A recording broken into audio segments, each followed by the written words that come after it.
சிலுவையில் நீரறையப்பட்ட போது கைகளையும் கால்களையும் ஆணிகளால் துளைத்தார்கள்.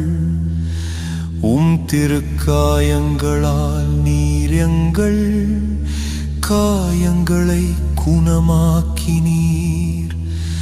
நீர் சிந்திய இரத்தத்தால் நாங்கள் கழுவப்பட்டுள்ளோம்.